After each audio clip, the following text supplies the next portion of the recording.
এইটো ভিডিঅ'টো হ'ল যোনে যোনে কম্পিউটাৰ টেষ্ট দিব কেটেগৰী 1 ৰ কাৰণে গ্ৰেড 3 কেটেগৰী 1 আমি অলৰেডি কেটেগৰী 1 কেটেগৰী 2 কেটেগৰী 3 মানে অলৰেডি আমি লাষ্ট ভিডিঅ'ত আমি কৈছো আৰু যোনে যোনে লাষ্ট ভিডিঅ'টো চোৱা নাই সিহঁতে চাই ল'ব সো এইটো হ'ব মানে আমি অলৰেডি জানো সিলেবাসটো কি হয় আপোনাৰ কেটেগৰী 1 ৰ কাৰণে কেটেগৰী 1 মানে যোনে যোনে মানে পেপাৰ 3 দিছে মানে গ্ৰেড 3 কাৰণে যেটো ৰাতিপুৱা পেপাৰ যোনে যোনে দিছে হেতু হল ক্যাটাগৰি 1 পৰে মানে ক্যাটাগৰি 1 পৰে হাই সেকেন্ডাৰি পাস ঠিক আছে আৰু হিয়তৰ কাৰণে সিলেবাসটো চাই ল সিলেবাসটো কম্পিউটাৰ টেষ্টৰ কাৰণে সিলেবাসটো কি হ'ব সিলেবাসটো এমএস ওয়াৰ্ডত কি আছে এবিলাক আপোনালোকে চাব পাৰে এমএস এক্সেল আৰু এমএস পাৱাৰ পইণ্ট এই তিনটা টপিকছৰ পৰা আপোনালোকৰ কম্পিউটাৰ টেষ্টটো হ'ব সো এমএস ওয়াৰ্ডত document creation basic formatting editing alignment and printing Excel's basic functionalities of Excel, basic formula, alignment and printing. MS PowerPoint document creation, basic formatting, alignment and printing. এই কেইটা টপিকছৰ ওপৰত আহিব সো বেসিক্যালি মানে is MS Word, Excel বা PowerPoint এই এপ্লিকেশনৰ পৰা minimum তিনটা topics আছে আৰু আমি ইস টপিকছৰ পৰা এটা ভিডিও আমি বনাম সো এই কিদিন আপোনালোকে ডেইলি ভিডিও পাই থাকিব সো আমি চাও আমি ইটো ভিডিওটো আমি just MS Word first document creation document ক্ৰিয়েচনৰ ওপৰত মই ভিডিওটো বনাই আছো সো ডকুমেন্ট ক্ৰিয়েচনত কি টপিক থাকিব এটো চাই লওক ডকুমেন্ট ক্ৰিয়েচনত আমি ওপেনিং এমএস ওয়াৰ্ড কেনেকৈ খুলিব লাগে বহুতে নাজানে এমএস ওয়াৰ্ড কোৰ পৰা খুলিব লাগে বা কি বা এমএস ওয়াৰ্ড বহুত ধৰণৰ মানে বহুত টাইপ আছে বা বহুত ওয়ে আছে আমি কেনেকৈ মানে এটা ডকুমেন্ট খুলিব লাগে বা ডকুমেন্ট ক্ৰিয়েট কৰিব লাগে বা বহুতে নাজানে কিছুমান এটা দুটা মানে প্ৰসেস জানে কিন্তু আপোনালোকৰ গোটেইখিনি প্ৰসেস জানিলৈ হ'ব নেক্সট আমি কি শিকি MS Word user interface look and option মানে দেখাত কেনে কি অপশন আছে এটো অলরেডি আমি এটা ভিডিও কৰিছো তাত বহুত ডিটেইলস দি দিছো সেই ভিডিওটো আইকনত পাব তথাপি মই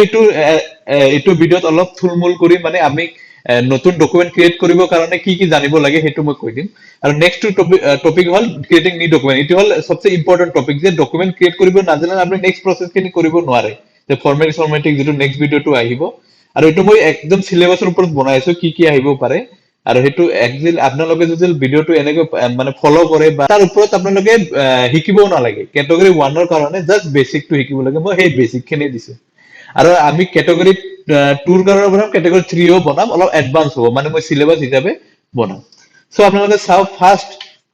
ওপেনিং এমএস ওয়ার্ড চাওক এমএস ওয়ার্ড আপোনালোকে চাওক 2007 বেসিক্যালি আপোনালোকে তাৰ আগৰ পৰা ইউজ নকৰিব বা তাৰ আগৰ এমএস ওয়াৰ্ড নিহিকিব 2007 or পৰা যিবিলাক এমএস ওয়ার্ড হেতু শিকিব মোস্টলি অফিসত 2007 or 2010 ম্যাক্সিমাম 80% 2007 টু শিকে আৰু 2007 2010 2016 2019 একে ইউজাৰ ইন্টাৰফেস একে টাইপৰ হয় কিন্তু 2007 ৰ আগত একদম কমপ্লিটলি বেলেগ হয় বুজি পালে একদম কমপ্লিটলি বেলেগ হয় so how to open ms word আমি কেনেকৈ ওপেন কৰিব পাৰো icon search R right click এই তিনটা অপশন আছে আমি কেনেকৈ ওপেন কৰিব পাৰো এই তিনটা অপশন আছে মই প্ৰ্যাকটিক্যালি দেখাই দিও মই আপোনালোকক প্ৰ্যাকটিক্যালি দেখাই দিও কেনেকৈ ওপেন কৰিব পাৰি ঠিক আছে ফার্স্ট অপশনটো হল আইকন এটো মোস্টলি ম্যাক্সিমাম কেসত থাকে এই মানে ডেস্কটপত আপনি আইকন পাবো ওয়ার্ড এটো খুলিবলৈ কি কৰিব ডাবল ক্লিক কৰিব জাস্ট সিম্পলি আপোনালোকে ডাবল ক্লিক কৰিব এটো খুলি যাব ওয়াৰ্ডটো খুলি যাব ওয়াৰ্ডটো খোলাৰ পিছত আপোনালোকে কি কৰিব ব্ল্যাঙ্ক ডকুমেন্টটো ক্লিক কৰিব ব্ল্যাঙ্ক ডকুমেন্ট ক্লিক কৰিলে এটো আহি যাব এটো টাইপ স্টাৰ্ট কৰিব আমি টাইপ কেনেকৈ কৰিব পাৰে হেতু আমি আহিম এটো হল ফাৰ্স্ট ওয়ে আইকনত ক্লিক কৰি তাৰ পিছত সাৰ্চত কেনেকৈ কৰিব এটো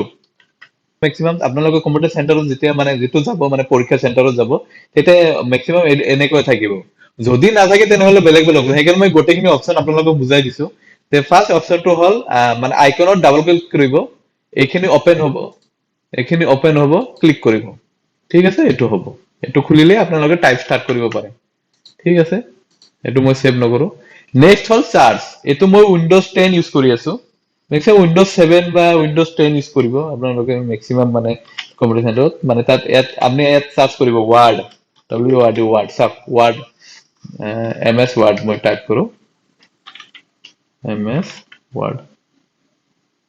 আৰু মোস্টলি আপোনালোকে নেক্সট ৰাইট ক্লিক কৰি এটো অপশনটো ম্যাক্সিমাম ইউজ কৰিব সো আমি কি কৰিম যিকোনো জায়গাত আপোনালোকে যেতিয়া মানে ওয়াৰ্ড ডকুমেন্টস ক্ৰিয়েট কৰিব লাগে আপোনালোকে ৰাইট ক্লিক কৰিব ৰাইট ক্লিক কৰি নিউ যাব নিউ মাইক্ৰোসফট ওয়াৰ্ড ডকুমেন্ট ঠিক আছে এটো ক্লিক কৰিব মাইক্ৰোসফট ওয়াৰ্ড ডকুমেন্ট ইয়াত ক্লিক কৰিব ওলাই যাব তাৰপিছত আপোনালোকে নাম দিব কিবা এটা ডাবল ক্লিক কৰিব নতুন ওয়ার্ড ডকুমেন্টস ওলাই যাব এটো এটা মানে ই হয় এতিয়া আমি নেক্সট আমি চাও কি ইউজাৰ ইন্টাৰফেস ওয়াৰ্ডৰ টু ইউজাৰ ইন্টাৰফেসটো কি কেনে হয় সো আপোনালোকে এই পিকচাৰটো চাব পাৰিছে সো মই প্ৰেক্টিকেল কৰি দেখাই দি আছো সো আৰু আপোনালোকে যদি ডিটেইল জানিব খুজে সেই ভিডিওটো আছে ভিডিও অলৰেডি মানে তাত দিয়া আছে ডিটেইলস মই ভিডিওটো মানে আই বটনত দি দিছো আপোনালোকে চাব পাৰে ঠিক আছে ওয়াৰ্ডটো এইবিলাক চাইছে এইবিলাক ওপৰত আছে কি আপোনালোকৰ অপচন কেইটা file home design layout reference এইবিলাক আপোনালোকে ইম্পৰ্টেন্ট হয় ফাইলটো ইম্পৰ্টেন্ট হয় হোম ইনসাৰ্ট লেআউট এইখিনি ইম্পৰ্টেন্ট হয় আপোনালোকৰ কাৰণে ঠিক আছে এইখিনি ইম্পৰ্টেন্ট হয় সো এইবিলাক এটো ফাইল ট্যাব হয় এইবিলাক ট্যাব বুলি কয় file tab home tab design tab এইবিলাক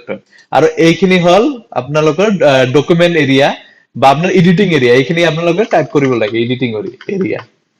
ঠিক আছে এইখিনি এডিটিং এৰিয়া তাৰপিছত এইবিলাক ভিউ এৰিয়া আছে আপোনালোকে ভিউটো চেঞ্জ কৰিব পাৰে ইয়াত তাৰপিছত ইয়াত জুম জুম কৰিব পাৰে জুম হল কৰিব পাৰে এইবিলাক ভিউ এৰিয়া হয় আৰু আপোনালোকে যিমান ওয়াৰ্ড লিখে ইয়াত আহি যাব যে কিমান ওয়াৰ্ড লিখিছে এইবিলাক তলত আহি যাব ঠিক আছে আমাৰ ডিটেইলসটো চাই লওক যে ৰিবন টাইটেল বাৰ এইবিলাক ওপৰত যেটো আপোনালোকৰ টাইটেল দিছে ডকুমেন্ট 1 টাইটেল মানে কি এই ফাইলৰ নামটো কি বা এই ওয়াৰ্ড ডকুমেন্টৰ নামটো কি হেতু দিয়া আছে ডকুমেন্ট 1 বুলি ঠিক আছে তাৰ পিছত আপোনালোকে এটো কি চাব এটো ৰুলাৰ চাব ঠিক আছে এটো মানে স্কেল ৰুলাৰৰ নিচিনা যে কোৰ পৰা স্টাৰ্ট হ'ব এইবিলাক শিকিম আমি ইনটেন্ট তাৰ পিছত মাৰ্জিন সাৰ্জিন এইবিলাক আমি শিকিম নেক্সট ভিডিওত আমি অবভিয়াসলি শিকিম মানে যেটো ফৰমেটিং ভিডিওটো হ'ব হেতু তাত শিকাম এইবিলাক হেল্প আছে আপোনালোকে মেইন এটো জানিব লাগে যে এইখিনি মানে টাইপ কৰিব পাৰি এইখিনি মানে অপচন খিনি ক্লিক কৰিলে অপচন খিনি চেঞ্জ হ'ব পাৰে এইখিনি হল আপোনালোকৰ এটো জানিব কাৰণে ইউজাৰ ইন্টাৰফেসটো জানিব কাৰণে বা এডিটিংৰ কাৰণে এইখিনি হে ইম্পৰ্টেন্ট ইমান জানিব নালাগেও ইমান জানিলে বহুত বেছি কনফিউজন হ'ব ঠিক আছে এতিয়া চাওক এই ভিডিওটো কি দিছে এডিটিং ক্ৰিয়েটিং নিউ ডকুমেন্টস আমি একচুয়ালি মানে ভিডিওটো হল আমি নতুন এটা ডকুমেন্ট ক্ৰিয়েট কৰিব লাগে কেনেকৈ ক্ৰিয়েট কৰিব লাগে চাওক ৰাইট ক্লিক কৰি ক্ৰিয়েট কৰিব পাৰি ব্ল্যাঙ্ক ডকুমেন্ট ক্ৰিয়েট কৰিব পাৰি তাৰ পিছত ফাইল নিউৰ পৰা ক্ৰিয়েট কৰিব পাৰি ফাইল ওপেন এক্সিস্টিং ডকুমেন্ট হেনেকৈ আমি নতুন এটা ডকুমেন্টস ক্ৰিয়েট কৰিব পাৰি মানে চাওক এটা কি কি মই সব কেটা এটাতো দেখালো অলৰেডি ৰাইট ক্লিক কৰি নিউত যাব এটো চাই লওক নিউত যাব মাইক্রোসফট ওয়ার্ড ডকুমেন্ট কিবা এটা নাম দিব সাপোজ 1 দিলো মই নাম 1 কোশ্চেন নাম দিলো এটো ক্লিক কৰিব এটো ক্ৰিয়েট হল ডাবল ক্লিক কৰিব এটো খুলি যাব আপোনালোকে এডিট স্টাৰ্ট কৰিব এটো হৈ গল তাৰ পিছত আপোনালোকে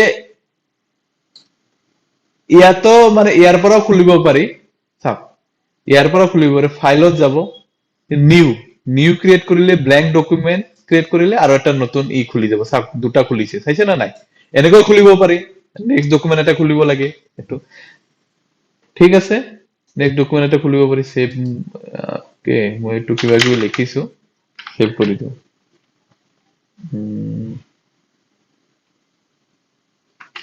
এতিয়া আপোনালোকে চাওক আৰু এটা অপচন দিছে ফাইল ওপেন এক্সিস্টিং মানে আপোনালোকে আগৰ এটা ডকুমেন্টস ওপেন কৰিব পাৰে ওপেন কৰিব পাৰে সাপোজ মই এটো দিছো open existing document 1 number question যে বনাইছিলো মই এটো ওপেন কৰো হেতু ওপেন হ'ব মানে আপোনাৰ আগত সেভ কৰা ডকুমেন্টস ওপেন হ'ব পাৰে এটো দিছো মই ওপেন এটো দিছো চাওক এটো জাস্ট ক্ৰিয়েট কৰিলে হেতু ওপেন কৰিব পাৰে আৰু এইখিনি মানে এইবিলাক মানে ক্ৰিয়েটিং নিউ ডকুমেন্টস আপোনালোকে কি নতুনকৈ ক্ৰিয়েট কৰিব পাৰে বা আগৰ ডকুমেন্টস খিনি আপোনালোকে আকৌ খুলি কিনি এডিট কৰিব পাৰে ঠিক আছে মই এটো ডকুমেন্টস ক্ৰিয়েট কৰিছো হয় না নাই ডাবল ক্লিক কৰিম এটো খুলিব আৰু মই এটো টাইপ কৰিম ঠিক আছে এতিয়া ডকুমেন্টস ক্ৰিয়েট কৰাৰ পিছত আপোনালোকে কি কৰিব লাগে ফাৰ্স্ট আপোনালোকে সেভ কৰিব ডকুমেন্টস খিনি তো সেভ কি আছে সেভ এজ আৰু তাৰ শৰ্টকাটও আছে এতিয়া চাওক ডিফাৰেন্সটো কি মই এটো ডকুমেন্টস কিবা ক্ৰিয়েট কৰিলো কিবা লিখিলো কিবা লিখাৰ পিছত ঠিক আছে মই কি কৰিম এইটো সেভ কৰিম সেভ অলৰেডি এইটো সেভ আছে সেই কাৰণে সেভ হৈ গৈছে ঠিক আছে এটা চাওক মই এটা নতুন ডকুমেন্টস বনাই সেভ কৰিম সাপোজ 1 2 দিছো 2 ইয়াত কিবা লিখিলো মই ঠিক আছে ইয়াত কিবা লিখিলো তাৰ পিছত কি কৰিম সেভ কৰিম ঠিক আছে অলৰেডি ইয়াত যিখিনি লিখিলো ইয়াত সেভ হৈ গল ঠিক আছে অলৰেডি যেটো লিখিলো এটো সেভ হৈ গল আৰু আপোনালোকে যদি মানে এই শৰ্টকাটৰ পৰা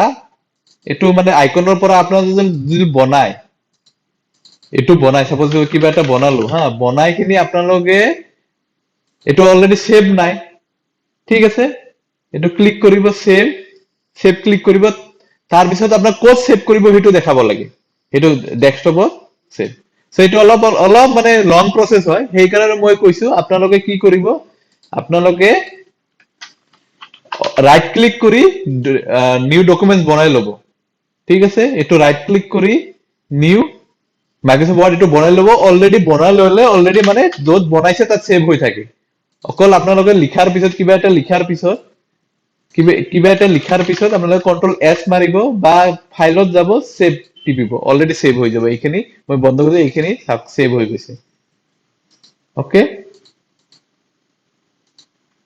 সেভ হৈ গৈছে এটো অলৰেডি আপোনালোকে এনেকৈ ক্ৰিয়েট কৰিব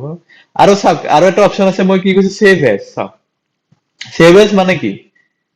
মানে এই বস্তুটো আৰু এটা কপি বনাব বেলেগ জায়গা মই সাপোজ তাত ডেস্কটপতে বনালো ব্রাউজ মই ডেস্কটপত আৰু এটা কপি বনালো কিন্তু নামটো চেঞ্জ কৰিব লাগিব সাপোজ মই দিলো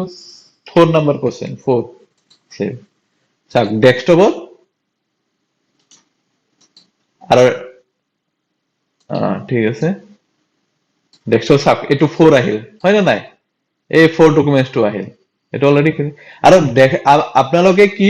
আপোনালোকে শৰ্টকাট জানিব লাগে এইবিলাকৰ বস্তু শৰ্টকাটটো কি হয় এটো লিখি লওক সেভৰ শৰ্টকাটটো হয় কন্ট্ৰোল প্লাস এস আৰু এটো কিবা কিবি লিখিলো আৰু লাইনত কিবা কিবি লিখিলো এটো মাঝে মাঝে কন্ট্ৰোল এস মাৰি থাকিব এটো সেভ হৈ থাকিব এটো শৰ্টকাট কেটা কি হয় কন্ট্ৰোল প্লাস এস মানে সেভ কৰি যায় আপুনি যেতিয়া লিখি থাকিব মাঝে মাঝে কন্ট্ৰোল এস টিপি থাকিব সেভ হৈ থাকিব নহলে প্ৰবলেম হ'ব পাৰে আপোনালোকে সেভ নকৰিলে আকৌ মানে বস্তুটো আকৌ হেখিনি লিখিব লাগিব সো আপোনালোকে যেতিয়া কম্পিউটাৰ টেষ্ট দিব যেটো টাইপ কৰিব যেটো টাইপ কৰাৰ পিছত মাঝে মাঝে কন্ট্ৰোল এস মাৰি থাকিব ঠিক আছে এতিয়া আমি এটো ভিডিওলৈ ইমানে থাকক আমি নেক্সট ভিডিওত আমি কি শিকাম নেক্সট ভিডিওটো আমাৰ টপিকটো থাকিব কি বেসিক ফৰম্যাটিং আৰু এডিটিং বা এডিটিং নহয় এডিটিং আমি আগত শিকিম তাৰ পিছত আমি বেসিক ফৰম্যাটিংত যাম ঠিক আছে ধন্যবাদ নমস্কাৰ আৰু জুনে প্লিজ আমাৰ চেনেলটো সাবস্ক্ৰাইব কৰক